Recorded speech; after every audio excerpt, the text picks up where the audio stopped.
Oh, hey, Patricia. My light just turned off while I was playing it. I don't know. This is getting apocalyptic. Just like in the movie, you know. Let me try to turn this thing on again. Where is Mrs. Levy? She needs to help you out. Oh, no, it was this light. There's a funny thing with it. It kind of overheats. I turned another one on, yeah. Yeah. We had lighting. We had everything. I tell you. You know, frogs falling from the sky. What's going to happen next? Oh, my Lord. Well, hello, Howard. Let me tell everybody what we're doing here. I'm Patricia Butler. I'm the CEO and co-founder of Artist Works, and we are with none other than Mr. Howard Levy, who is just an extraordinary harmonica player. I think you're the best in the world, Howard, and he teaches at Artist Works, and we are an online music instruction company for everybody. We have a lot of adult players from around the world, and you can learn from master musicians just like Howard Levy. And Howard's come into our studio here in Napa. Believe me, we didn't have to drag him here. And he recorded pretty much everything he knows, although I think you're probably one of the artists that would be kind of tough to actually do. But you can learn from Howard's lessons, and you can also send him a video, and he will respond with a video. Yes. Keep those two paired together, and that's a video exchange, and everybody in the course can see it. And from what I understand, Howard, you're very busy these days. Yeah, it's a surprising thing. I mean, this obviously it's a different world. There's no live performing, and people are trying to adjust to this new reality. Students are, professional musicians are, every person in the world is trying to adjust to it. And I find that as far as my students go, I'm getting many more video submissions than usual, because people are using this time, a lot of people, to try to just improve. I mean, because you can't go out aggressively into the world right now, so you work on your own thing. Yeah, that's I've heard so many people say that, including you know, our other teaching artists, so to speak. But we obviously start all of these live dispatches from home, finding out what's different at your house and with your music, and has anything kind of evolved musically, creatively. So I guess I'll just start with those questions, but also thank you for starting with Somewhere Over the Rainbow, which has sort of become a bit of a theme song, soothing, you know, therapeutic kind of song for all of us during this very odd time. So thank you for starting with that. And then let's just ask you, what's going on at your house that's maybe a little different? Well, I mean, you know, there's so much time on my hands that I'm just trying to use it in a constructive way. I'm just working on, you know, sort of touching up things about my music that were a little bit rough around the edges, but also I'm actually recording tracks for people too. That stopped a few days ago, but it might start up again. A bunch of people have sent me tunes to put harmonica on, and from all over the world. And one video in particular from Bucharest, Romania. I saw that. Yeah, that was, that's the other thing that's so new is that so many of the recordings that are being done now, people want to see video of you while you're playing. So it's not like the usual thing where you sit in your room, like my room right here, that has my mic preamps in it and Pro Tools Yeah. and everything. I have to also have a camera filming me. So I'm trying to make it through a tune in one take if possible. Oh wow, that's no easy feat.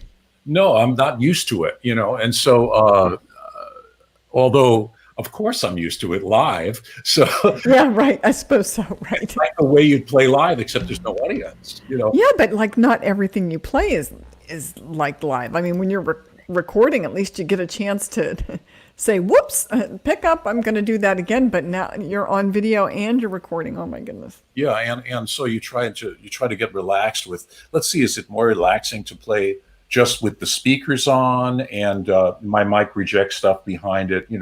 So sometimes I'll do that, or sometimes I might, like, my piano's in another room, so I have to hit play in here and run out. Oh my gosh. And play on the Steinway, and so there's a lot of challenges.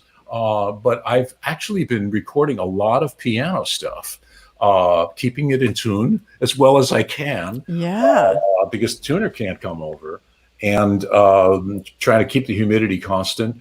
And my wife, who I know you've met her. Yes. She's doing an audiobook in Chinese. That's a fascinating book. It's very long, and it's like an intellectual and cultural history of Europe from ancient Greece through World War I. Oh my gosh. And I'm playing all this music that will go in the background behind her read.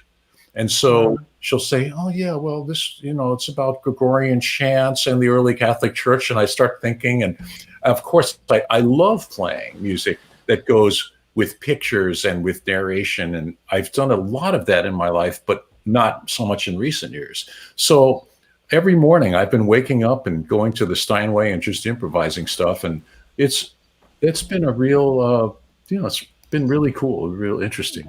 And it's so nice that you can collaborate with your wife as well. That's really wonderful. You're both very creative. I'm happy for you. Well, thank you. So, obviously things have changed. I'm a little worried about you running out of espresso. Do you have? We stocked up. Okay. Good. I have about, I don't know, about 12 pounds of beans right now. Ooh. In the basement. My Sega, I even have a cup. Yeah. Of course you do. My Segafredo and yeah. and my Kimbo. I actually mix these two Italian brands together, and I love them both. I like them separately and together.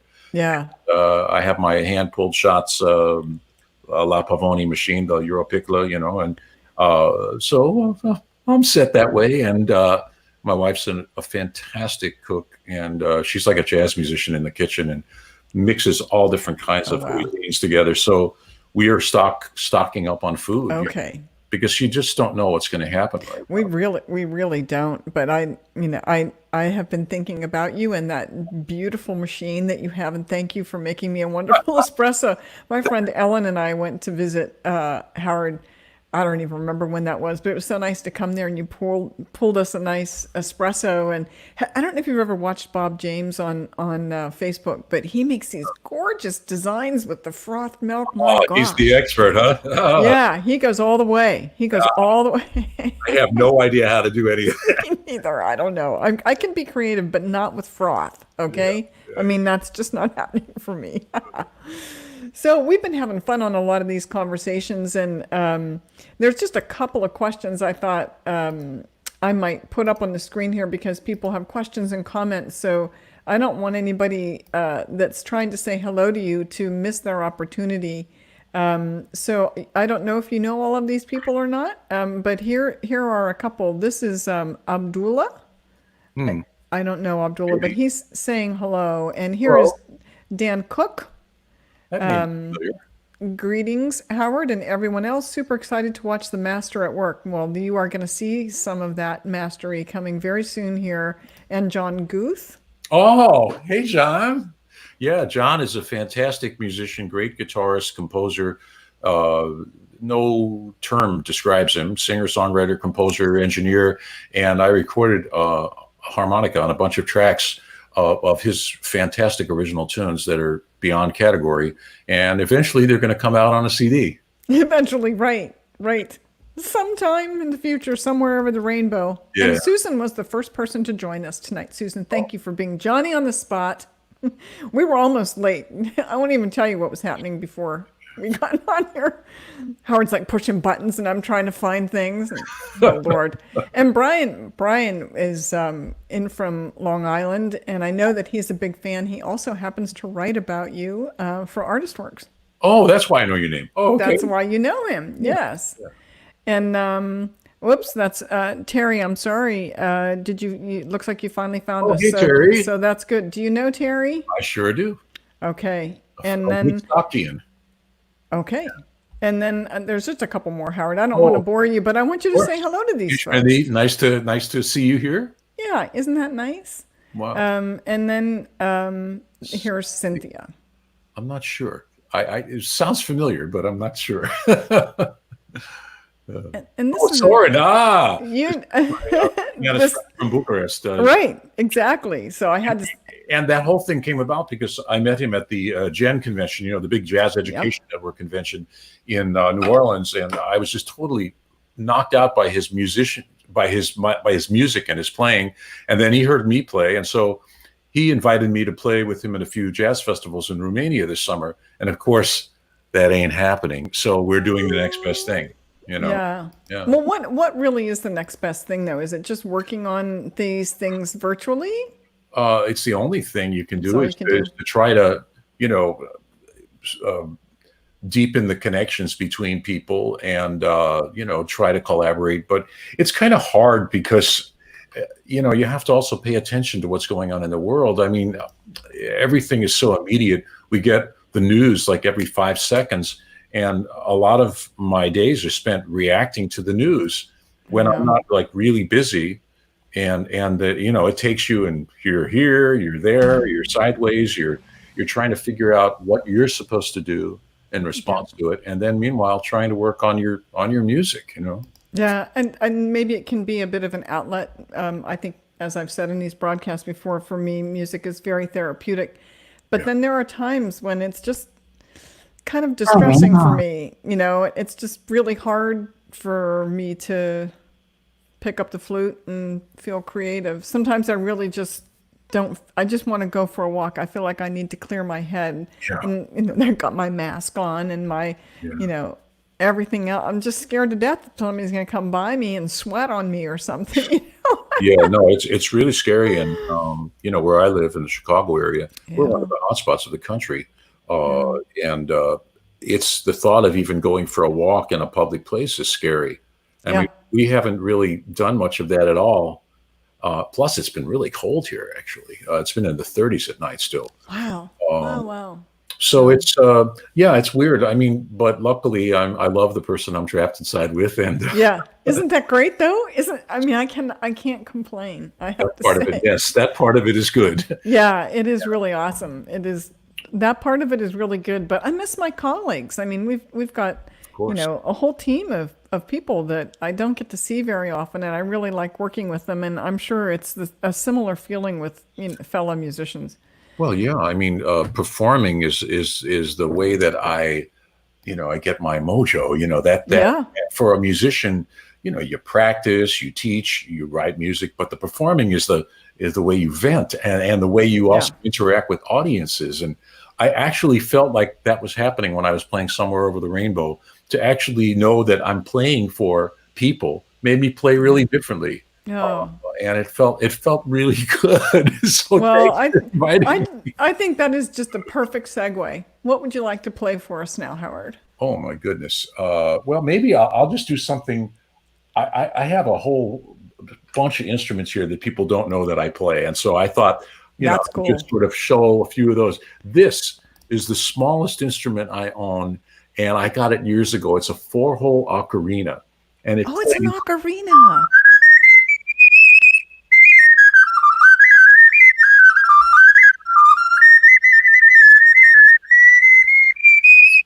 It's a pure sine wave. It goes through your brain. Oh, when you play it. and it plays the chromatic scale from the third up to the octave just by combinations.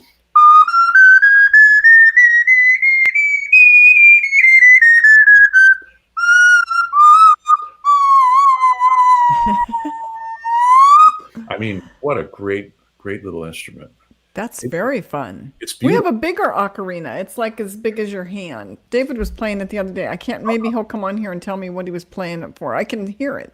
Well, I have about 50 of them upstairs. I didn't want to bring the whole house into my studio here, but this is a really cool one. This is a double ocarina. Okay, cool. So I play these ostinato patterns on it, on time meters, on some recordings actually.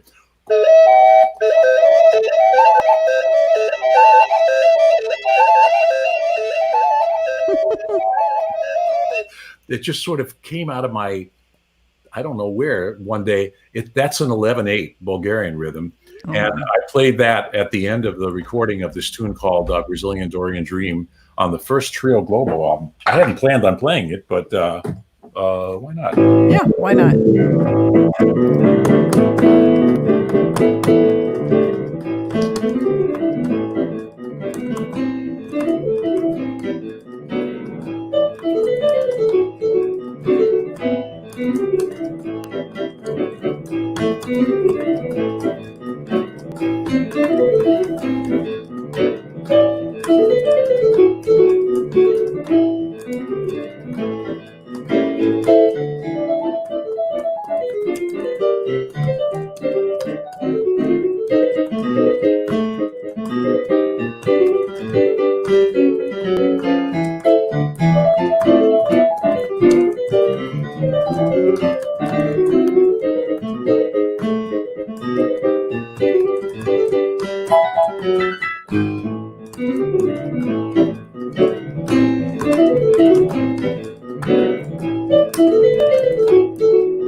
And now this is the left hand in 11/8. Oh, man. 2 2 3 2 2 taka taka taka taka taka taka taka taka taka, and you solo over it.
Doppler shift and all.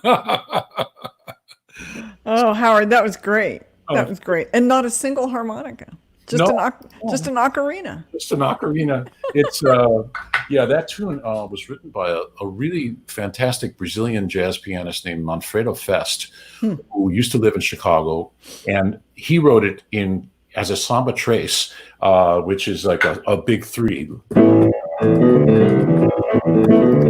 1 2 3 1 2 3, and I played it for years in this band called Chevrolet, which I was in since 1979. We haven't played in a few years, but that was one of the signature tunes of the band. And when I started getting interested in Bulgarian music, I started getting the idea of like taking tunes in more standard time meters and putting them into 7 and 9 and 11. So I took this tune, which is basically 12/8 if you want to count up the number of eighth notes, and I took 1/8 note out instead of I went Two, 2, 3, 2, 2, and practiced and practiced and practiced till I got the left hand just going like an automaton, you know, like a robot, and then improvising anything I felt like doing in my right hand over it. And so, you know, I started out on piano way before I started playing harmonica. So, sorry, Howard. On those rhythms, are there any kind of dances that maybe sort of follow that change in the meter that you made there? Oh yeah. Okay. That's a wonderful question, because all these Bulgarian rhythms, there's 5, 7, 9, 11, 13, 15, 18, 25. They're all danced to. Oh, wow. And so in that part of the world, people jump out of the womb and they're hearing these rhythms as normal. And they're just groups of 2s and 3s. I mean, that's what odd times are. They're not divisible by 2. So you have a 5 that's like 1, 2, 1, 2, 3, 1, 2, 1, 2, 3, 1, 2, 1, 2, 3. And you hear the 2 as a quick pulse and the 3 as a long pulse. So it's like a ba ba da da da da da da. And the 7 can be a da da da da da da da da da, like 2, 2, 3, or 1, 2, 3, 1, 2, 1, 2, 1, 2, 3. Oh, there's a tune I like to play that's in that rhythm. That's a Macedonian tune. If I can find the harmonica, here we go. I bet there's one around there somewhere. Yeah, but I really like playing on the G harp with the piano, because that's the one. That's the first harmonica that I learned how to play, and I see the piano.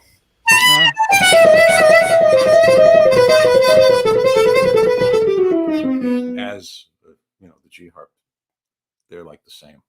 So this is 3, 2, 2.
Like only Howard Levy can do. That was beautiful, Howard. Thank you. You're welcome. Really appreciate that. Jovano Jovanke. And Yeah, I think I've heard you play that before, Howard. It's just gorgeous. And it's a very, very famous tune from that part of the world. So many people know this, and increasingly in the West, people know it too. I think some of the other teachers at Artist Works might even teach it. Maybe Mike Marshall might do. Oh, could be.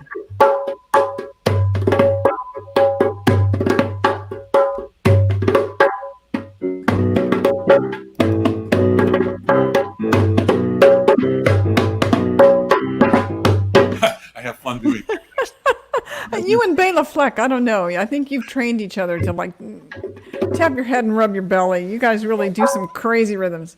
Oh, well, that's the thing about rhythms is that, if you think of one as a circle, and then all the other rhythms are like just geometric divisions of a circle, like 3 is a triangle and 4 is a square and 5 is a pentagon. And it's a cycle rhythm. So you can think of it as contained within a shape or, along a line, like in time, 1, 2, 3, 1, 2, 1, 2, a repeating line. You could think of it either way, but dividing it as a circular shape with sides, with angles. What's the word? I'm looking for a word, but I can't find geometric. I don't know. Yeah, it's a geometric shape. They're called polyhedron, I guess. So there's Howard, I don't know, something like that. Octagons and octagon, pentagon. Yeah, parallelogram. There are gons. The hypotenuse is the. So I just think it's important for everybody to be able to play a little percussion. Like if you're a horn player, I think it's real good if you're a sax player or a trumpet player to be able to, play a cowbell or a shape or something. And being a piano player, that is a percussion instrument. And so when I teach harmonica players, one of the things I always look for is how is someone's time? And some people just naturally have good time, but other people just get hung up in the technicality of the instrument and just can't play in rhythm because they're thinking too much about blowing and drawing and bending a note. So I tell them, okay, the harmonica, one of the miraculous things about it is it's a single note instrument, melodies, and you can play chords, and you can play rhythms.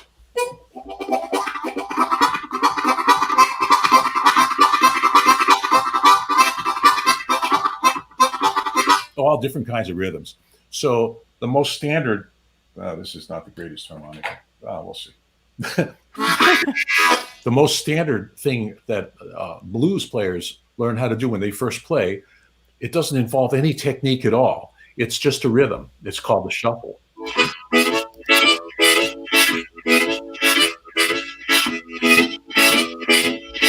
Just due to the accident of construction of this instrument, if you inhale, it plays that dominant 7th chord. And on the exhale, it's the 4 chord. So at the 1, 7, 4, 1, 7 chord, 4. The Germans, they thought they were designing the instrument to play in the major key that's written on the instrument. But when the instrument came to America, the blues players, after a while, figured out that if you play it on the key of the inhale, it gives you that scale with the flat 7th. Yeah. And as if by magic, all the notes you need for the blues are there, as you can bend them.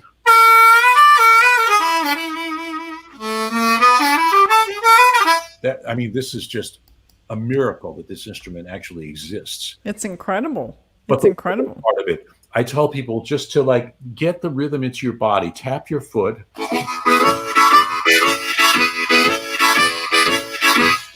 Because the instrument gives you that. Yeah.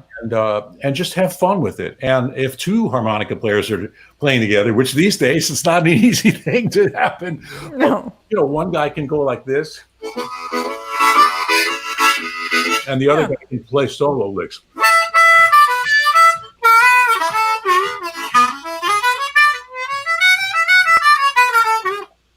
It's just that easy. You just go like this. Yeah. Yeah. Howard. Howard. That's what we teach here. But the crazy thing is, the weird thing about the instrument is, for you non-harmonica players, you can't see it when you're playing it. Yeah, it's invisible. And there's no fingerings like on a sax or even a trumpet or a guitar. And there's it's invisible, and there's no feedback that you get from like fingering, and you can't see it, and so you have to kind of visualize it in your mind. Yep. And you navigate around like a blind person trying to find these holes. And your breath is your eyesight. Oh, interesting. That's an interesting way to put it. Yeah. Your breath is your eyesight. As long as you keep air going through the harmonica, you can't get too lost. As soon as you stop blowing through it, you're just guessing. Like a person, if you walk down the street and close your eyes, soon you're going to bump into somebody or something. And with the harmonica, if you stop the breath and you go, and you wonder, at least, how far did I move? You know, Yeah. if you keep the breath going, 1, 2, 3, 4, I'm on the fourth.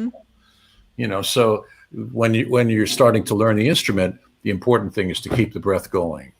Well, that's good advice, and I hope everybody's listening because you've got quite a few players here. We've got Misha. My name is Misha from Russia. I really like your musicality and technique. I've only been listening to you for 8 years. That's all. I mean, that's a long time. My God, I can be picking myself. But Misha's hoping that you hear their recordings. Oh, okay. Well, get in touch with me on Facebook. You know, yeah, I'd love to hear your recordings. That'd be nice. And here is Franco Scones from Amsterdam, and Amsterdam with an M. Yep. Any suggestions on vibrato? Yeah, you know, the harmonica has several different kinds of vibrato. I mean, the kind that people first see, like if you're playing, you know, like around the campfire, people see like the hand thing, you know. Yeah. But the real ones happen in the throat. And there's one for blues on the bottom, especially on the bottom of the harp, that people call the throat tremolo. And that's I can describe as a controlled gasping for breath. So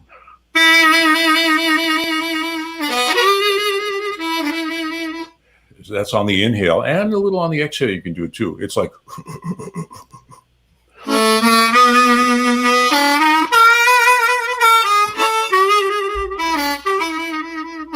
And the third kind, which is the kind that I use a lot, since you can bend notes on the harmonica, I bend a little bit. I call it my bend and unbend vibrato, just because people started asking me, how are you doing that? And I had never thought about it. It was just sort of an impulse. So.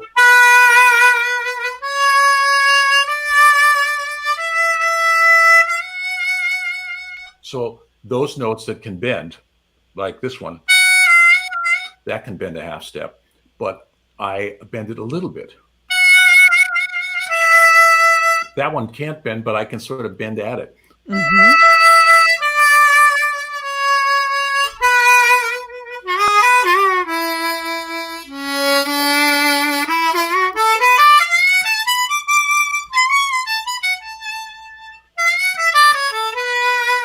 So I'm thinking more like a violinist or like a saxophone player. You know, and there's no chromatic, there's no keys, so you're not playing chromatic. It's just a diatonic harmonica that you're making it sound like a chromatic one. Well, I play chromatically on the diatonic.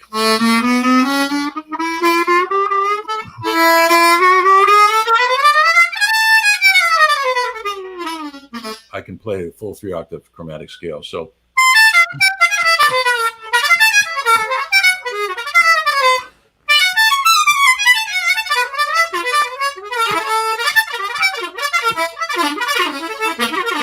You know, it's just like that, huh?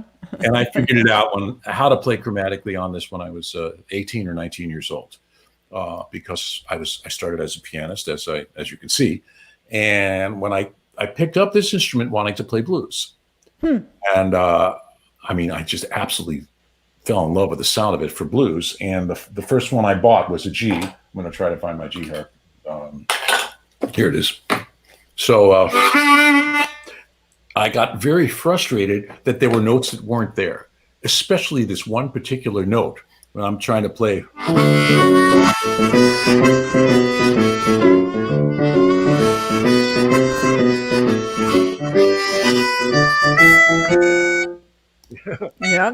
the flat seventh wasn't there unless I went,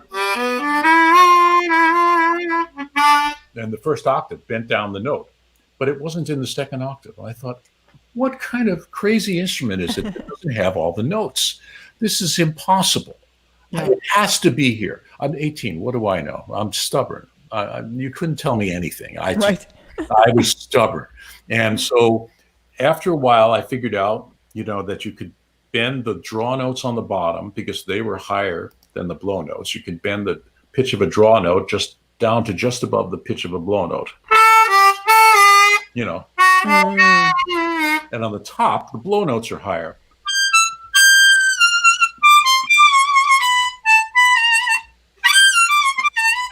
And I was thrilled that when I discovered the blow bends. I just figured out they must be there because the particular harp players I was listening to didn't play much in the top of the harp. So then when I discovered that there were all these missing notes in the bottom, I thought, what if I try bending in the opposite direction? Right. Can't bend the blow notes on the bottom. Let's see what's going to happen. So I'm sitting around my dorm room, my freshman dorm room. It was probably December of 1969 or January of 1970, right around there. And I'm playing on the sixth hole, the one that I'm looking for. I can't get that flat seventh. I can't get that F natural because it's not there. So I'm trying to bend the D down. And suddenly the F pops out. Not cleanly like that, but it popped out. Yeah. And I was so surprised. Wow, what is it when you blow one note and another note pops out that's higher? And I had never played a wind instrument. I had no idea how this was happening.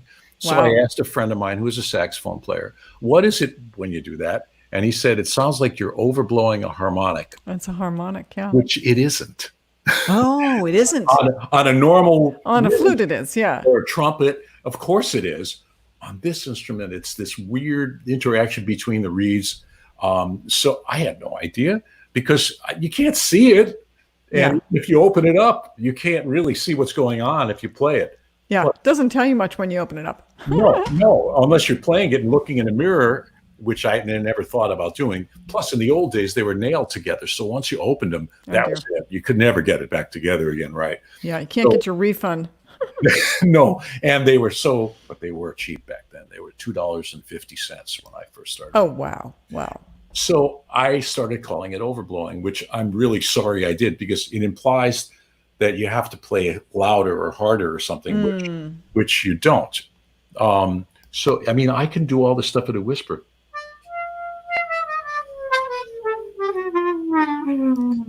Yeah.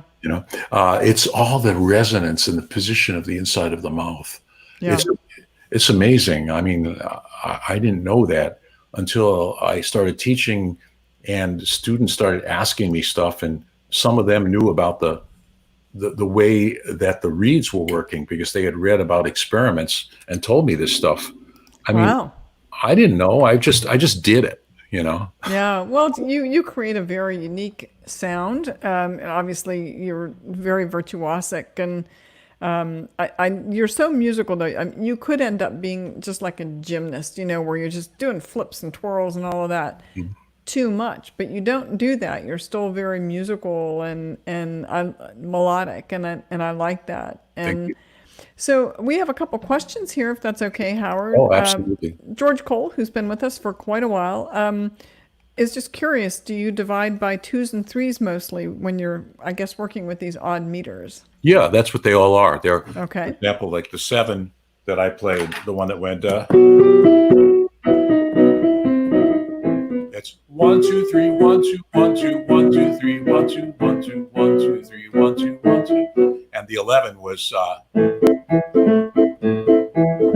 1, 2, 1, 2, 3, 1, 2, 1, 2, 1. But I'm not counting the individual beats so much as I'm feeling the pulses, like quick, quick, slow, quick, quick, quick, quick, slow, quick, quick, or ba, ba, ba, ba, ba, ba, 4, 3, and 4, or the big 1, as I like to call it, 1, 1. So I'm aware of the length of a long bar, the pulses, that divide notes into either groups of 2s and 3s or 4s and 3s, and then the individual sort of like the hour hand, the minute hand, and the second hand. Yeah, that's really very cool. Thanks for explaining that.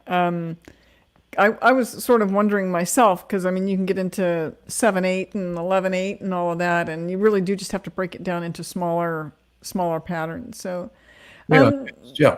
just a couple other things here. I mean, there's some comments I think people would probably like to see come up on the screen. You're an amazing musician, best harp player ever, and this is Rick from Quebec City. Cheers! I hope he's doing well. And then I thought this was interesting. Michael Johansson said he never thought about rhythm as a geometric shape within a circle, and so that I think you've helped him maybe think a little bit more, about that. I like the way you visualize some of your concepts. It helps everybody sort of understand it a little bit better. We were talking about vibrato. I wanted to make sure I put this one up here. I know I'm a wind player, and vibrato comes from the diaphragm. And I know you play a lot of other instruments, but what about on harmonica? Do diaphragm vibrato, or is it more the throat kind of tremolo kind of thing? It's hard to say. I mean, yeah, sometimes it's kind of originating from there. You can do circular breathing too, right? Oh yeah, of course. But the thing about the harmonica that this question brings up, and to me, is the fact that the harmonica is also the only instrument to use the wind in both directions. So we're always using the diaphragm, pushing or pulling the air. So when we play a major scale, like in the middle of the instrument, it's blow, draw, blow, draw, blow, draw, draw, blow. So I don't know if you can see my stomach moving, but it's. I have to turn sideways. Yeah. There you go. and that's what's happening. And the breath is supported from down there when I'm really playing right, especially on a lower key harmonica. My voice gets lower because my throat relaxes and opens, and everything is going from down there. Yeah.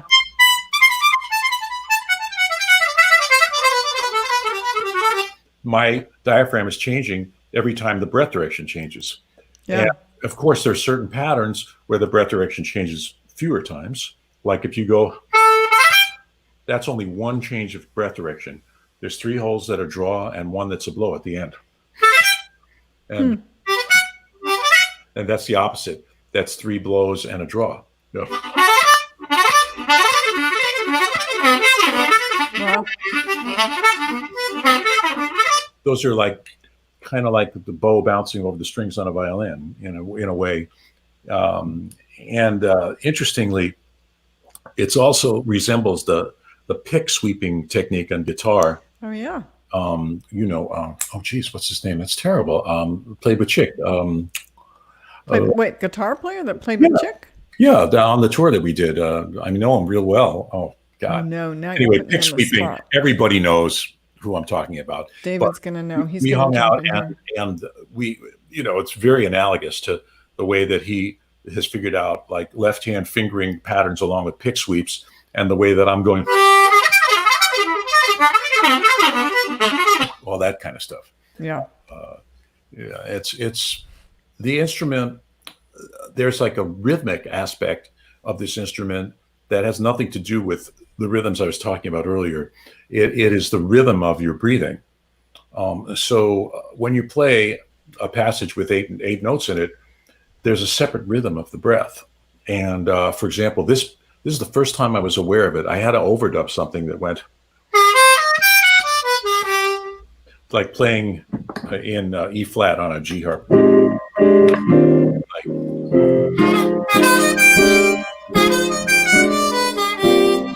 I was doubling a line that I had recorded on piano, and it was really fast. But I couldn't do that because I was thinking about every note I was playing, and it was slowing me down. Yeah. And I took a step back, and I realized that da-ka, da-ka, da-ka, da-ka, da, the actual rhythm of my breath was, that's all a draw, and then there's a blow, and a draw, and a blow, 2 blows rather, and then a draw and a blow.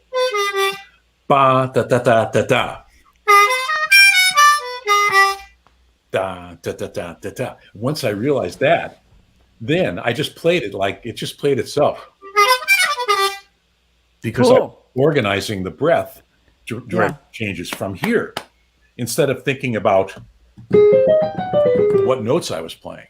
And were you using a little double tonguing there? Do you use double tonguing all the time? No, there was no tonguing at all in there. Oh, I see. Okay. That's a great question from a flute player because the harmonica naturally separates the notes when you slide Oh, yeah. one to another because they're in different chambers. That makes sense. There's no tonguing at all, even though it sounds like I'm tonguing real fast, but the harmonica is separating the notes Yeah. on one breath. You don't Yeah, need I get it. stop the Yeah, breath. you don't even need to. That's so cool. But I do use tonguing for like triple tonguing, double tonguing. Yeah, I was going to say that's triple tonguing. Sometimes I will articulate a phrase with the tongue in like the way a horn player would, because I used to play saxophone too. So Yeah, I know you play a lot. How many instruments do you play, Howard? I don't know. 7, 6, 5, 4? Many more than I that. know it's too many. We know the ocarina, and David played the ocarina on Wild Thing. Oh, okay. Then there's this guy. Oh yeah, the Did you see mandolin. Alphabet song that I did on Facebook. No, do that. My wife learned the alphabet growing up in China. I probably will blow it here, but Give it a go.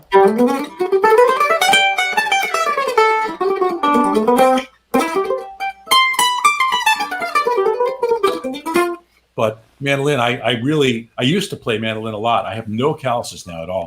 So I have about 1 minute worth of chops, which I just used up. That's it. Now your hand's going to hurt. Actually, I just put out, believe it or not, the Eternal Optimist. I have my own label, Balkan Samba Records, and I plan on putting out some new stuff eventually. But I've been finding all this old stuff that's like a treasure trove of recordings, and I found one with Jethro Burns, the great mandolin player. It was the first concert that Jethro and I played together with a swing quartet. Now we had played in bands together, and also with Steve Goodman. But somebody said, "Hey, Howard, how would you like to play a concert with Jethro? Just playing like swing music and jazz tunes." I said, "I'd love to." And so we got together in the dressing room with me and Jethro, and a great rhythm guitarist named John Parrott, and a wonderful bass player named Jeff Check. We had a very informal rehearsal. We went out there and just had a ball. It was 1983, and somebody recorded it to cassette. And when I was cleaning up the attic a little while back, a few years ago, I came upon this cassette. Oh my gosh. It looks like this. Oh, look at that. And wow. Howard, Levy, Jethro Burns, whatever it says on it. Super Session of Swing, Jethro Burns and Howard Levy. Dolby, Master. This was the master. Wow, on a cassette. Let me see the other side. Flip that baby over. Let me see the front. And this is the only picture that we've ever found of me and Jethro. Oh, wow. From around 1980. Yep. I think Look at that. We were both playing at Chicago Fest, which was a big festival. And Jethro was playing with Steve Goodman, and I was playing with Bonnie Kolak. And here's the inside of it. My wife designed the CD. Nice. Yeah, and I've watched you pull a few gems out of that closet, Howard. Oh, that's true. You were here. Yeah. Yeah, I don't know. I think maybe you had just remodeled or something. And, Yes. and I think David and I came to visit. I'm not sure, but we had fun. So Jethro, was an amazing mandolin player, and he's revered by mandolin players. And I'm really lucky that I got to play with him so much. And he was also hilariously funny. He was part of a country comedy duo called Homer and Jethro. And they were both fantastic and very sophisticated musicians, but they were sort of masquerading as hillbillies. And it was just like the Smothers Brothers, kind of. I think they stole a lot of their stuff from Homer and Jethro. And Jethro lived in Evanston, and we hung out. I wrote a tune on mandolin that he actually ended up recording because I said I can't play it. It's like I want you to play it. Yeah. So he was just wonderful, and I'm so happy that I found this.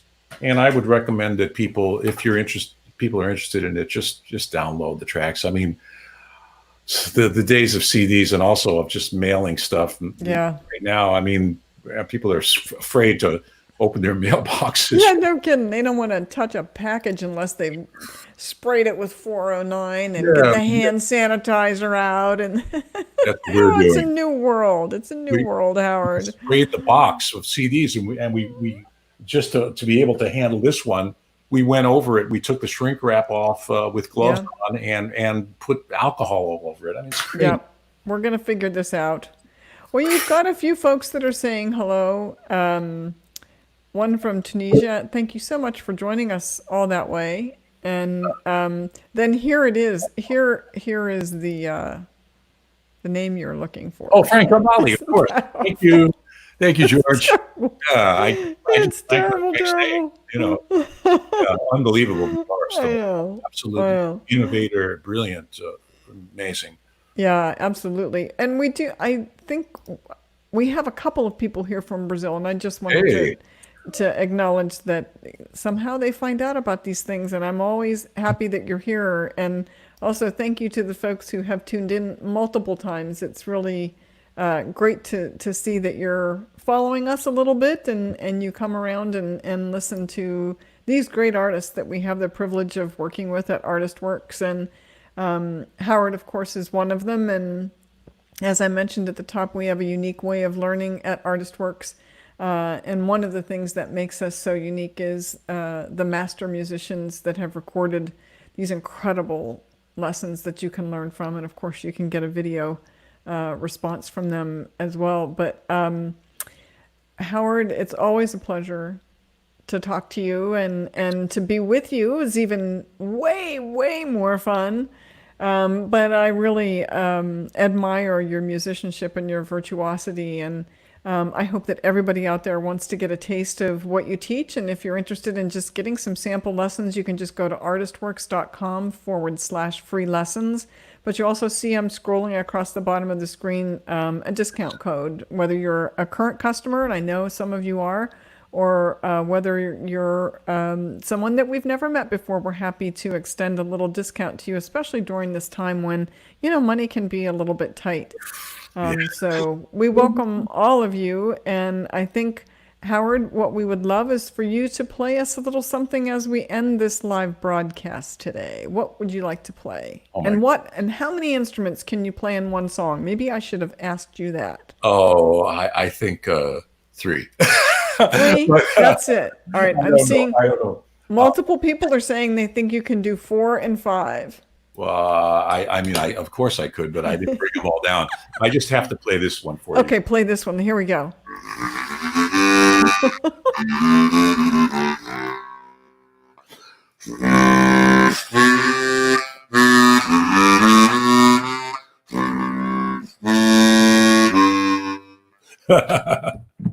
Oh.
Howard, thank you so much. That was gorgeous. And that was 3 instruments, but I can tell you folks, he can play more.